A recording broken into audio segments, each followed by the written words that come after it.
Hey, Chris, it's wonderful to meet you. Thank you so much for taking a minute out for the show today. I appreciate it. Absolutely. Thanks for having me on. This is going to be great. Yes, sir. Absolutely. So I dig your story, your background. And before we get into all of that, I want to talk about something that completely shifted and changed our lives in 2020, the pandemic. How did you make it through that time period? And how has it affected the way that you do things now in 2025? You want to hear something crazy? What's that? I'm one of the few businesses the pandemic actually helped. Right. Yeah, so I'm in the payment space and point of sale world and moving money around and stuff like that for small and medium businesses. And during COVID, everyone was, scared to touch the money and this and that. So everyone started paying with Apple Pay. Yeah. And that kind of forced a lot of businesses to expedite the amount of time it normally would have taken them to kind of jump on that bandwagon. And my company was one of the local options out here that people were reaching out to saying, "Hey, we need to upgrade our payment equipment so we could accept Apple Pay." And that was a big push for us. Obviously we have back end access so we could see everyone's where like the trends of every business, and 99% of businesses were down, with the exception of, let's say, pizzerias, right? Yeah. But that was a crazy time. I remember just being excited to go for a walk. It was just like simpler times, right? But here we are, bigger and better than ever before. So hallelujah. We moved into a new house in January 2020. My wife and I were just talking about it yesterday.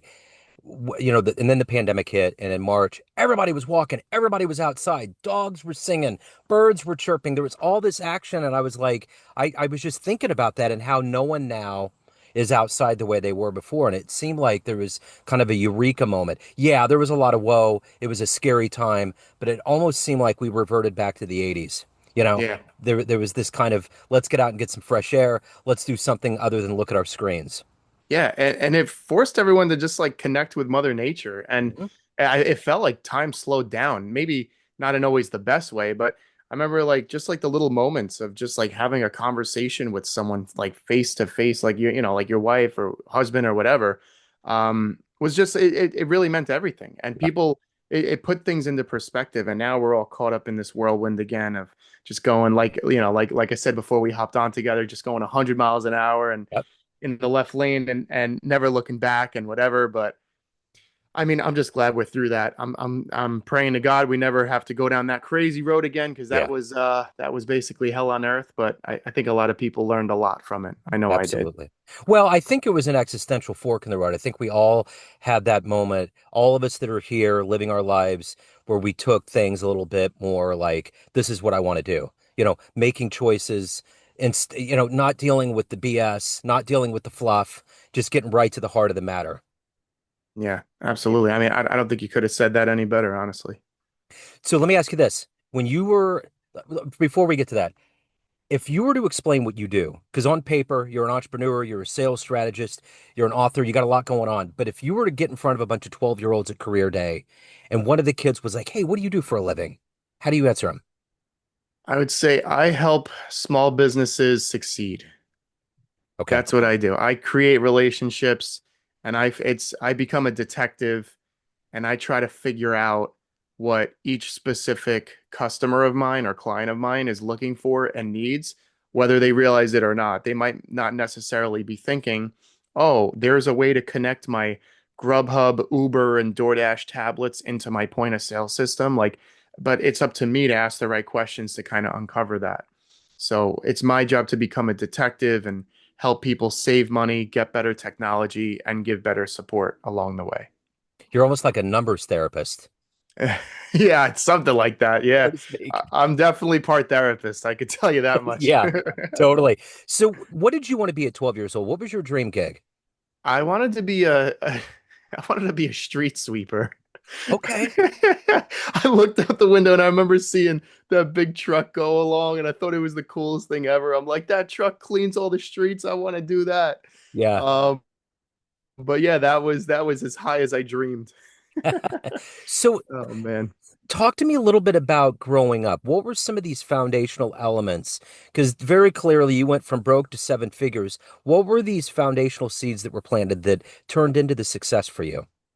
So I started reading books maybe about 9 years ago, like kind of, I don't want to say religiously, but pretty consistently. I try to read a book a month. And I don't just read it. I sit there with a highlighter and I after I'm done reading it, I put it into my notes and I highlight and I underline certain parts that kind of resonated with me. And this is all before ChatGPT.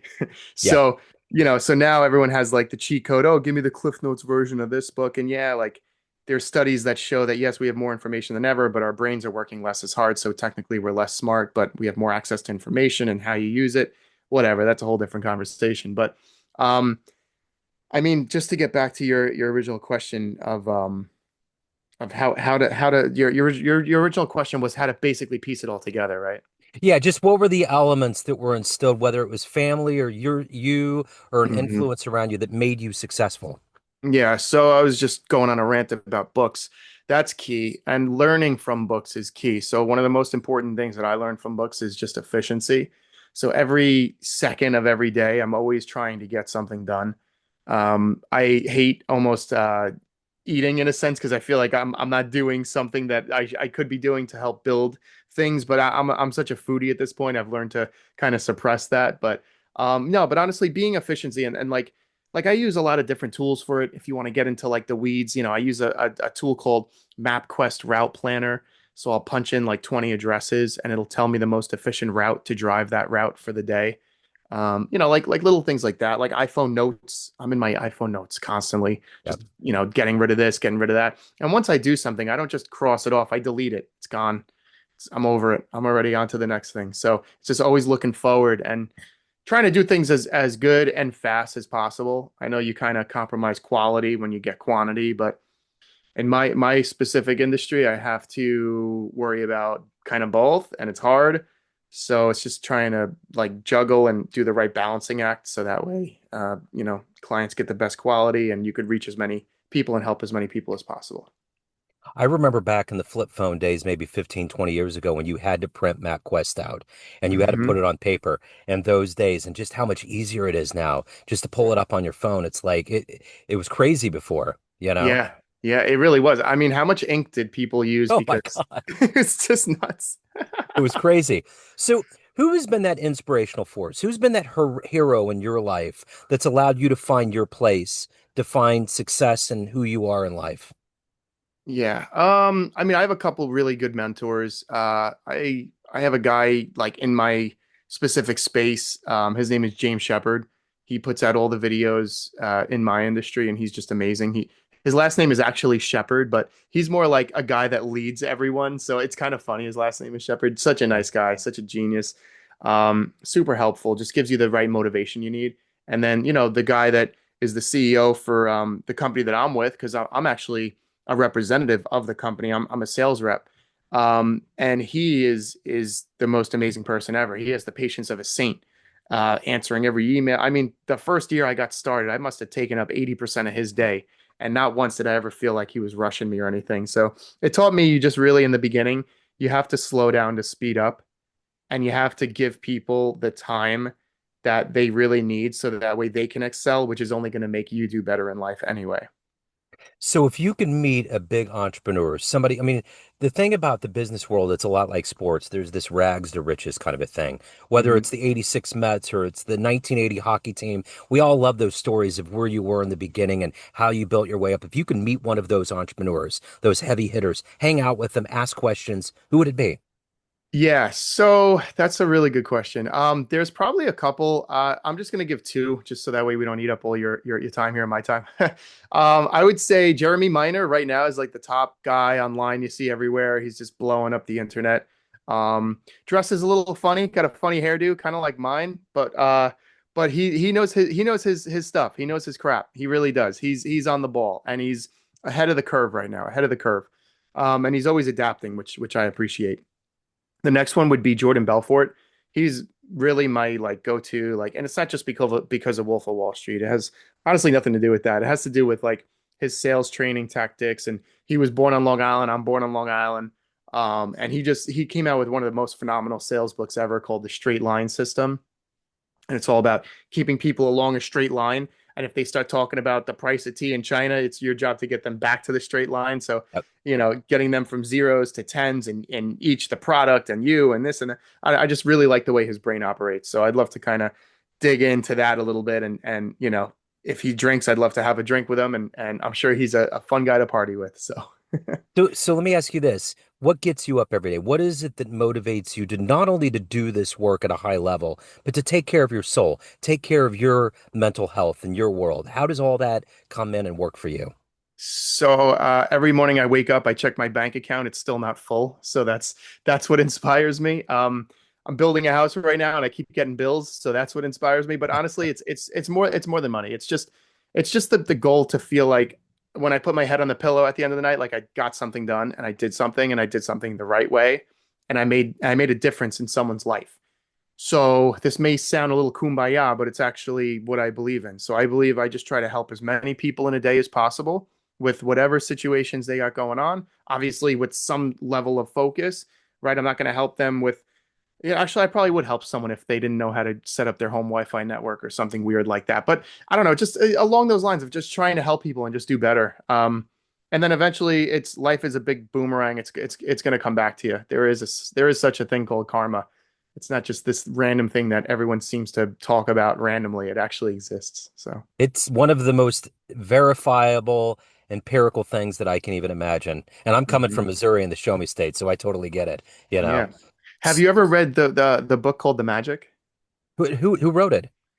That's a good question. I don't know. I know it's called The Magic, and it's Okay. like got this. It's the book. It's the book. It's like the book about like putting the right things out into the universe and getting what you give back. And it's just like writing yourself a check for $1 million and then mailing it to yourself, and like believing that when you pull up to the busy mall on a Saturday, there's going to be a parking spot waiting for you right in front, and then magically there is. But like it's all about like putting the right wavelengths out there and getting on the right, the brain matter has to be, so it has to be, you have to believe it. You can't just think it. That's what this whole book is about. Check it out. It's called The Magic. It's phenomenal. Rhonda Byrne. There you go. Okay, I just looked it up. I'm a big audiobook guy and I am placing a hold on it right now as we speak. Yeah, Yeah, I changed someone's life I today. love There it. we go. I Totally, want I want you to message me however long it takes you to listen to or read, and 100%. just be like, "Yo, Chris, that was awesome." I totally will. Or I'm if you so hate it, be like, "Yo, I don't trust your opinion from this point going forward." no, actually, I was going to tell you one thing that just kind of heightened maybe our connection here. My dad was born in Brooklyn and raised in Long Island. He was from Oh, Massapequa. oh wow, there you go. That's 10 minutes from where I grew up. Okay, cool. Yeah, my aunt and uncle used to have a pastry shop up there, Severoli Pastries, and it was, Shut up. My dad worked at Severoli. are you kidding me? And we used to have a lot. My last name is Capuano. He used to say, "My name is Capuano. I work at, wait.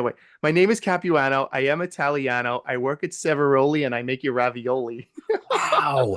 So Severoli is also a pasta company, but my Rico, who was my uncle, him and my aunt Colleen, they ran the pastry shop up there, and I used to sit back there in the 90s. I went up and visited him, and it was when that whole Buttafuoco thing was going on.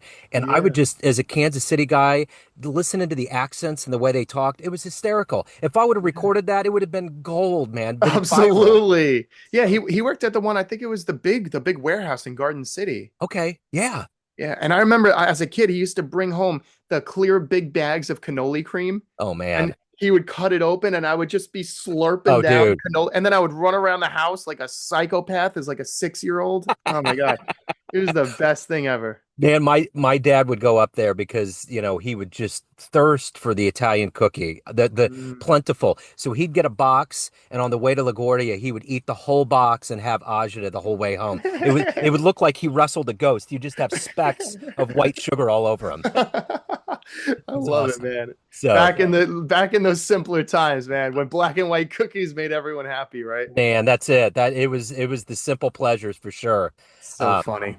it was good stuff. So let me ask you this. If you had a dream tonight, ran into a younger version of you before you were getting ready to rip into the world and do it up and become successful, and you could give that young version of you advice, what advice would you give that young version of you? Yeah, that's a good one. I would say just keep trucking, just keep pushing past all the crap because growing up, my parents got divorced early and My mom was still is an alcoholic. Her new boyfriend was, a drug addict, and it was just life was crazy, And thank God for my aunt, Joni. She was just like a saving grace during all this. But you gotta have someone in your life that is supporting you, and if you don't have that, you have to go out and find someone to support you. And I don't care if you're 90 years old, whatever age you're at in life, you still need support, whether it's your spouse or a friend or someone you met online or a support group or someone. Like, go find someone that's going to enrich you and inspire you, because that's going to make your life so much happier. Like, you're going to be so much better off if you have someone to just kind of hold you up when you're feeling low. Well said. So let me ask you this. Being in the world of sales, being an entrepreneur, being in the business world can be kind of a serious place. So let's say you walk into a room of all your clients, everyone you've worked with, all your mentors, and you could swim through that group of people and go to a podium and tell them one fun story. Maybe the first concert you went to, jumping out of an airplane, a magical travel adventure you were on, just something that would humanize you, a fun story for that room. What would you tell that group? Oh, that's a good question. You should have prepped me with that one, Sorry, because dude. I'm gonna give such a surface level answer here, because it takes me like 5 minutes to come up with like a legit answer. But a good story, huh? You want a good story. And these are all my mentors and people and The people, hmm. everybody that knows you in a business sense that would just see you in a slightly different light. Oh man, that is so hard. Um, I mean, shoot. I'm gonna tell a weird one. Um, no, that's I tell you what, we can circle back around. Let's chew on this for a minute. yeah, because I wanna give you a good one. That Yeah. is maybe one of the best questions I've heard on a podcast to date. That is such a good one, Joe. It really Yeah, is. absolutely. Yeah. We'll, You we'll come. stumped me, and I never get stumped. It's all good. That's why we're here. So let's go. Let's circle around here. Let me ask you this: of everything you've obviously gone from broke to success, in that journey, what are you the proudest of what you've accomplished, what you've evolved to, what stands on top? So I would say leaving a stable six-figure job. That's probably what I'm most proud of, because that was always my dream, and it's a lot of other people's dream to get that 150 grand a year job with benefits and vacation, and you're part of a union and that's the goal, and it was the goal, and I hit the goal, and then I realized that I don't like ceilings, Yeah, which is why I wrote the book No Ceiling, No Excuses, and I just dropped it a month ago. right on. It's $20. You could check it out at www.noceilingnoexcuses.com. And it's about how I had the confidence to leave that stable six-figure job to go start a company from scratch and build everything from the ground up, because that's what I believed in. And if you commit to something, then honestly, you're going to do it. You think Elon Musk woke up and half committed to building, I don't know, 10 of some of the most successful companies out there? No, he committed. You can't just quit when shit goes wrong, because it's going to go wrong. Yeah. It is 1,000%. And you just have to push past that quit and just believe in yourself, as silly as it sounds. No, it's totally true. So let me ask you this. In the early goes, when you did quit that job and decided you were going to go on your own, was there a client? Was there a moment? When did you realize this was your calling? It made sense and it gave Mhm. you that gusto to go forward. So I was working in Walt Whitman Mall in on Long Island, and I was just up on a big scissor lift, like 40 feet up in the air, and I was wrenching a piece of pipe. And down below, I look down. There's this laborer, a woman actually, and she's pushing a broom, and she's creating a whole cloud of this toxic smoke in the air. It's probably asbestos, and I'm breathing this crap in. We're coughing. She's coughing. I'm coughing. I'm like, could you stop cleaning? She's like, oh my God, I have to clean. She's like, there's got to be a better way to make a buck. And I was like, I agree. She's like, if only I could figure out how to make money in my sleep. And I'm like, oh my God. And it clicked. I was like, that's the trick. You have to figure out how to make money in your sleep. And I start Googling, and I'm like, how to make money in your sleep. And I'm like, oh my God, there's this thing called residual income. And there's like you could create a business and you invest money, and then now it's an asset. Rich dad, poor dad taught me all about that. Um, and that was kind of the moment. And I'm like, wait, that's crazy that Yeah. you can literally make revenue money in your sleep. And I'm like, and I got so fascinated. It was like a drug. I got hooked instantly on that concept and that idea. And once you figure it out, and there's a probably, I don't know, 10,000 different businesses that lets you make money in your sleep. It enables you to make money in your sleep. Once you figure out one of them and you like it and you capitalize on it and you systemize it and you scale it and you automate it, it's like Pandora's box. Yeah. It's like holy, you feel like Aladdin when he discovers all the gold. You're like, Yep. whoa. I always say you need two toothpicks in your eyes to keep your eyes open because the amount of opportunity in this world is endless. Oh, yeah, for sure. So let me ask you this. Everyone has a perception of you, family, friends, clients, colleagues, everyone you work with, but you run the show. What's your perception of you? Who do you think you are?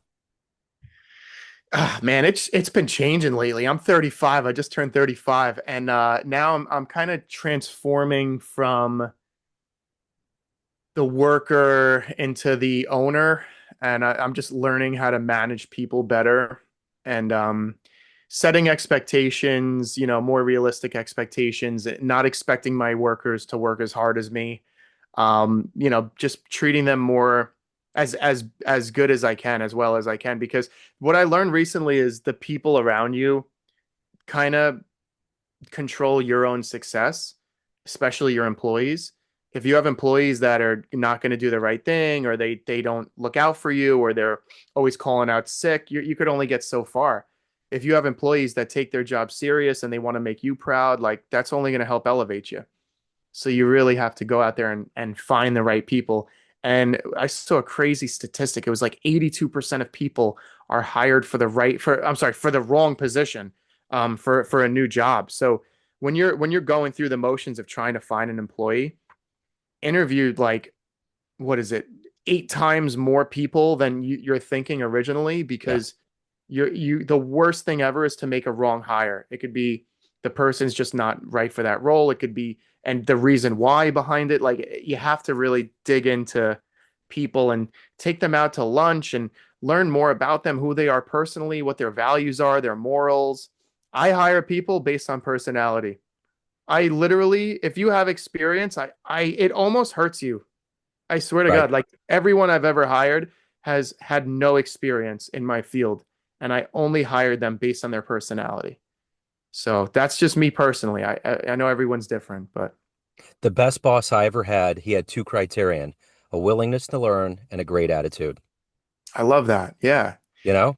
It's so true. A willingness to learn and a great attitude. It really is everything. Yeah. And it's crazy how much people suck at getting jobs. They really do. They're horrible at it. Like, the people that like apply, is everyone applies. The people that follow up is like 3%. The people that were like, "Hey, thanks for the interview. I appreciated it." Like, even something so small like It. that goes so far. Yeah. And it's like, then I'm like, wait, I'm like, maybe I should reconsider this person, because like they're following up and like they care and they're Yep. hungry. Yep. Like, people have to realize that out there, that owners of companies want people that are hungry. That's it. We don't want Yeah. people that just go to work and they get there a minute before they're supposed to, and they leave right at the bell. And no, we want people that are like, they're there half an hour early, they're drinking their coffee, they're brainstorming, they're getting some ideas flowing, they're creating a good environment, a good culture. That's what owners want in companies. Yeah. We don't want these lay down zombies that Yeah. everyone seems to be lately. So if you're under the age of 30, get off your phone, or what, get on your phone and follow up more. How about that? That's it. Stay on your phone. That's it. Stay on your phone. Stay So on your phone. Stop playing Candy Crush. that's it. That's it. So writing a book is quite an adventure. It takes a lot from the inception to the writing to the promotion, everything in between. How much did this book, No Ceiling, No Excuses, how much did you grow and find your voice and who you are in that process? You know what? It was hard, man. Writing a book, I thought was going to be easy, Yeah. and then I did it. I sat in front of a desk for months, and I looked down and I'm like, all right, I'm done. How do I have 28 pages? It's like, oh my God, it is so hard to write like a long book that actually is not just all fluff. It's actually like good, like the meat and potatoes. You're not just given two buns, right? So you have to give good, valuable, nuggets of information. And the first third of the book kind of tells my story, my journey. The second part of the book is all the different jobs and careers I had, whether I was driving for Uber, starting my own power washing company, working for my brother, getting into a union, flipping women's shoes on eBay, being a teacher's assistant, whatever job you name, I guarantee you I've basically had some version of it. I was a waiter, I was a busboy, everything under the sun. Even tried drop shipping. That was weird. I started a LED light up mask company. You ever see those funny looking masks on Yeah. Halloween that light up? I think I was the first company to offer them as far as drop shipping is Wow. concerned. Wow. LED mask or LEDlightupmask.com. Did that for a while. I was selling over, I don't know, 150 units a day at some point, which was pretty good, you know. Yeah. And yeah, that was a fun little adventure. But I mean, yeah, dude, writing a book is just crazy. I thank God for my editor. My editor Yeah. fixed it, Yeah. you know, and it's all thanks to wanting to help small businesses out. You know, I'm like, I really love what I do, and I saw an Instagram ad one day, and it was like, wanna write a book? Got a crazy story? Click here, and I clicked there, and I was like, this is awesome. That's it. That's awesome. Yeah. So if anybody wants to pick up a copy, they want to reach out, they have questions, any of the good business, where do they go? Just go to the website, www.noceilingnoexcuses.com. And from there, if you want to shoot me a message, you can. If you want to buy the book, you can. The book is normally $1,000, but just starting this morning, I reduced the price to 20. So Love it. everyone's getting a 99.999% discount. That's it. And we've learned something. I'm gonna read magic, and let's do this. Let's reconvene and have a very short podcast. We'll talk about the book, and then you can give me your story. That'll give you time to get a good story. I love that. Let's do it. And we'll get in there. Chris, what a pleasure, man. So great to meet you. Best of luck, and hopefully more success comes your way, man. I appreciate it. Thank you. This pleasure's all mine, Joe. That was fun. Thank you. Thank you. Appreciate it.